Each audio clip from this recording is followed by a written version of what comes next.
ने 2 केंद्रीय मंत्री यानी कि मुख्तार अब्बास नकवी और आरसीपी सिंह का इस्तीफा मंजूर कर लिया। दोनों ने बुधवार को केंद्रीय मंत्रिमंडल से इस्तीफा दिया था और इसी के साथ मुख्तार अब्बास नकवी और आरसीपी सिंह के मंत्रालयों का अतिरिक्त प्रभार दूसरे मंत्रियों को दे दिया गया। ज्योतिरादित्य सिंधिया को इस्पात मंत्रालय और स्मृति ईरानी को अल्पसंख्यक मामलों के मंत्रालय का अतिरिक्त प्रभार सौंप दिया गया है। रिपोर्ट देखिए।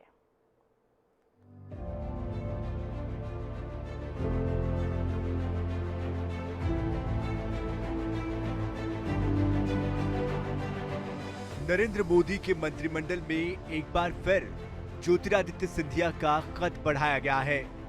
सिंधिया को 2 केंद्रीय मंत्रियों के इस्तीफे के बाद इस्पात मंत्रालय की अतिरिक्त जिम्मेदारी दी गई है, जिसके बाद सिंधिया समर्थकों ने कहा है कि ज्योतिरादित्य सिंधिया को नई जिम्मेदारी मिलना ये बताता है कि पीएम मोदी का विश्वास उन पर दिन ब दिन और ज्यादा बढ़ता जा रहा है।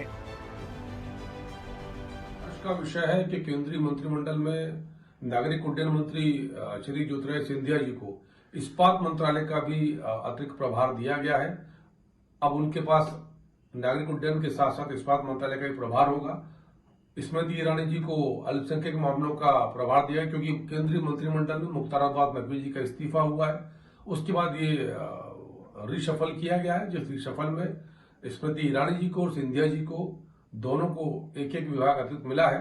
और ये इस बात को स्थापित करता है कि भारतीय जनता पार्टी सरकार संगठन में समय काल और परिस्थिति के अनुरूप बहुत सारे ऐसे निर्णय लिए जाते हैं जिनमें अलग अलग नेताओं की अलग अलग भूमिका होती है। और हम शुभकामना देते हैं कि हमारे दोनों नेता सिंधिया जी और स्मृति ईरानी जी नव दायित्व का और सशक्तता के साथ निर्वहन करें। इसे एक अद्भुत संयोग ही कहेंगे कि शाम को दिग्विजय सिंह ने शिंदे की तरह ज्योतिरादित्य सिंधिया को मुख्यमंत्री ना बनाए जाने को लेकर सवाल उठाए थे और उससे कुछ देर बाद ही पीएम मोदी ने इस्पात मंत्रालय जैसे बड़े विभाग की जिम्मेदारी ज्योतिरादित्य सिंधिया को दे दी।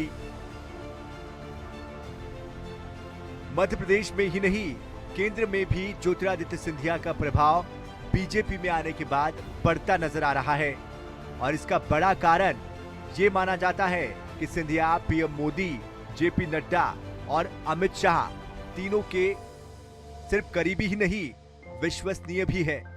अनुराग मालवीय, INS 24/7 भोपाल।